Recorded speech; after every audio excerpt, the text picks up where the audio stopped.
So we're moving into the new year, and today I'm going to be sharing with you why it's important to set goals for your photography and also how to do so that you can improve your craft or your photography business. G'day guys, my name is Tommy and I'm a portrait photographer based in Melbourne. And if you're like me, you're probably a photographer or a videographer who wants to improve on their craft. Most of us just enjoy taking photos when we have some spare time off work, or if we like to create art or something like that. And more often than not, we don't often stop and think about how we can improve in our craft and our photography.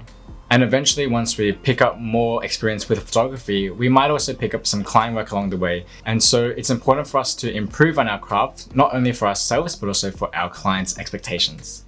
And for the rest of us who just do photography for fun, we might eventually feel like we have a moment where we are plateauing with our photography. And so it's important for us to know how to get out of that and how to improve. One way to do this is to surround yourself with inspiration. Try to find and follow photographers on Instagram or on other websites and take a look at their work. Maybe analyze how they are lighting their photos or framing their compositions or using color, and try to find little patterns between all of these photographers that you like. And more often than not, you'll find some commonalities and you'll be able to use that information in your own work, in your own shoots as well. So that's my first tip. Something else I hear a lot from photographers is, oh, I love to shoot more or love to be posting more on Instagram. And more often than not, that comes from not shooting enough or not enough planning for your shoots. And so what I recommend is to set a numerical goal for your photo shoots throughout the year and say, hey, I want to do X amount of photo shoots per year. Maybe that's once a week or once every 2 weeks. And so you have a numerical goal to strive towards, and that's a lot easier to achieve. And also I recommend doing a bit more planning in your photo shoots if you're feeling not too proud of your own work at the moment, because I can guarantee that sometimes we can rock up to a shoot and we're actually not sure what we want to do with it. And so a bit more planning and preparation is going to help with that. I remember when I started out doing portrait photography in 2016, and obviously I was in university and I had a ton of time.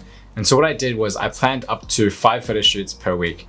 And that's a lot for anyone. I wouldn't say everyone has the luxury to do that because of like work commitments or family commitments or whatever. But I was doing a lot of these shoots and most of them were actually done at night.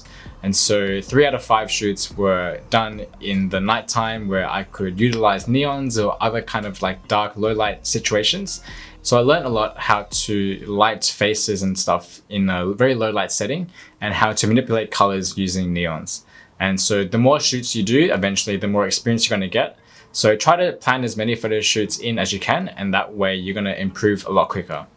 Every photo shoot that you do is going to improve your skills in one way or another. And so the more photo shoots that you plan out, the more you're able to skill up.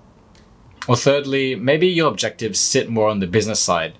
Maybe as a freelance photographer, you want to be getting X amount of clients per year, or you want to set a goal for how much you want to make in photography per year, or maybe even how much you want to increase your rates by the end of the year.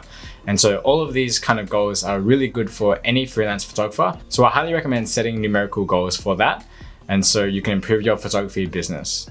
Whatever it might be, setting goals is really important for any freelance photographer. So I highly recommend that as your goal setting for 2020.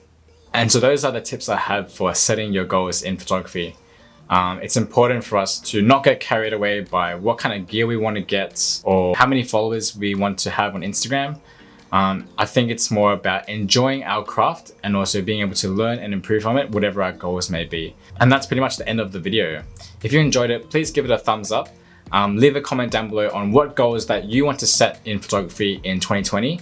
I know personally I want to do a lot more YouTube videos, so a goal I've set for myself is to do 1 video a week for YouTube and also to do 1 personal photo shoot per week. And so those are my goals. If you like what I'm doing here, please subscribe to me or follow me on Instagram, and I'll see you guys in the next video. I wish you guys all the best. Have a happy holidays and a happy new year. Peace.